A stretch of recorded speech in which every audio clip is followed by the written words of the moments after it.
Christine's, me? yes. Oh. On Christine's final day, he said, wouldn't it be nice if Joe would pull out a ladder and climb up on the WIBX roof just for Christine's entertainment? Yeah. I've got a ladder. We've got it. Do.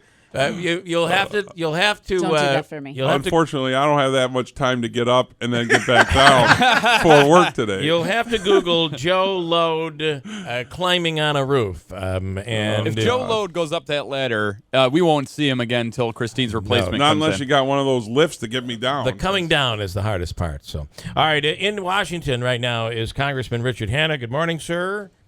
Actually, I'm home. Oh, you're home. That's right. Yeah, right. Thanks to Paul Ryan, who said enough is enough. 4 o'clock in the morning, and you saw the scene on the floor the last few days. So tell me your thoughts there. So, I said yesterday that, whether you agree with them or you don't, you had to give these Democrats credit because they're willing to sit out there through their vacation time, and they're going to gain so much publicity. And everybody's all sensitive now because of what happened in Orlando. This is going to be an effective publicity stunt, which is all it was. And they bailed. I could not believe they walked out yesterday and went home. I was shocked. Well, I don't think it wasn't really a surprise to anyone that that's what happened. And the complete loss of control of the floor, the lack of any semblance of decorum, it's unprecedented.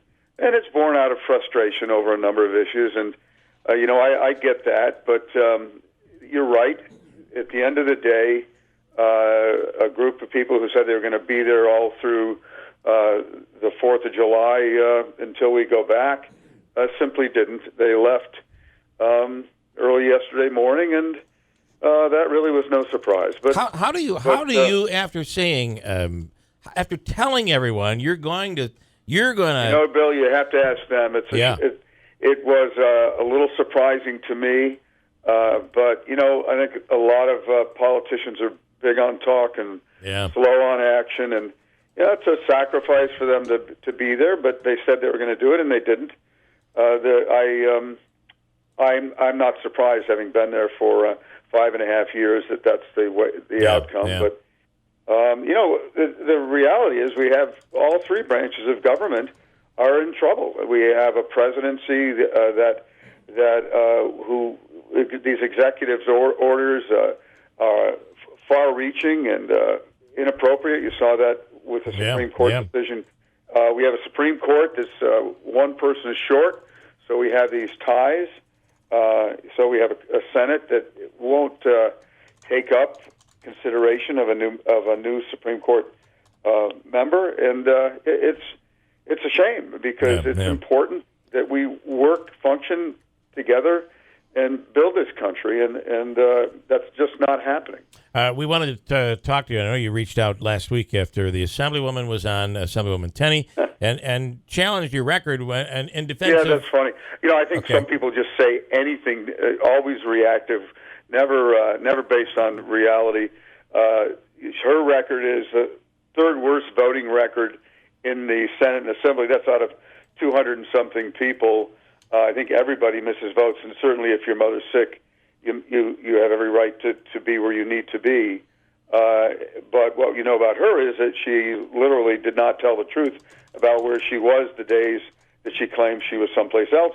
She was doing press conferences and fundraisers. So my record, I'll stand by it. I'm pleased with it. We have one of the most productive records down there. I am pleased and proud to be able to say that my first 2 years there, I had more work pass the floor, become law, and I've maintained that since we've been there. We've gotten a lot of work done, helped over 6,000 individuals with personal cases, and I say this all the time, but we get back to people, we function well, we got the best staff down there. I've got nothing to apologize for other than there's always room to do more, and I would love to. I'm going to dig in these last 5 months and make the most of it, and that's what we've always done. So, can I ask you? She said it was one of the worst voting records in. There's no reality to that. I think she's just mad and angry and lashing out, trying to defend herself through cutting down someone else. But let's be honest. If she's a person who's been in the assembly, She says she's sponsored over 160 bills. Anybody can do that. You just scribble your name, but not a single one has been voted on or passed. So, you look at the fact that she's voted against her community. She's a serial candidate, run for multiple offices, and it is frankly exactly part of what is wrong in Washington. I'm pleased that come Tuesday there are at least a couple of other people that are people who I think are doing it for the right reasons. George Phillips is a decent guy. I think, though, that frankly I'm supporting Steve Wells. I've known Steve and watched Steve and haven't weighed in heavily up until now, but he's a guy who's a serious businessman. He's a thoughtful guy. He has built something from the ground up. He's a smart man, a well-educated man, well-balanced man with a good personal story and a great family. And he's a guy who doesn't need the job. He can go there and work a period of time and leave someday. And that's what they need down there. These career politicians like Claudia, these people who think it's all about them, who winning and losing is everything. It's exactly what's wrong. We have a political class in this country that insulate themselves and can raise money because they're already there and money flows to them. It's a shame to see. And I would say that if people want to support somebody, they should look at their history, look at what's in it for them, because this is about the 700,000 people plus that live in this district. Claudia voted against the Nano Center. She voted against farm tax relief. I mean, her record is one all about her. And it's no surprise that the American Conservative Union did not support her, any more than it's a surprise that the state party did. What you want to look for is not someone who preaches to 10,000 or so people. We work for everyone, and everyone has a voice and a right to be represented. But at the end of the day, if you want to be productive, if you want to improve your community, you have to work with people. That is not her reputation, not at all, not in any way. And Steve is a good human being. He's much more conservative than I am, which I get. But if you want, and the other problem, the real fundamental problem is, if Republicans want to keep this seat, they need to know that Stephen's the only guy that can win in November. A primary is just a primary.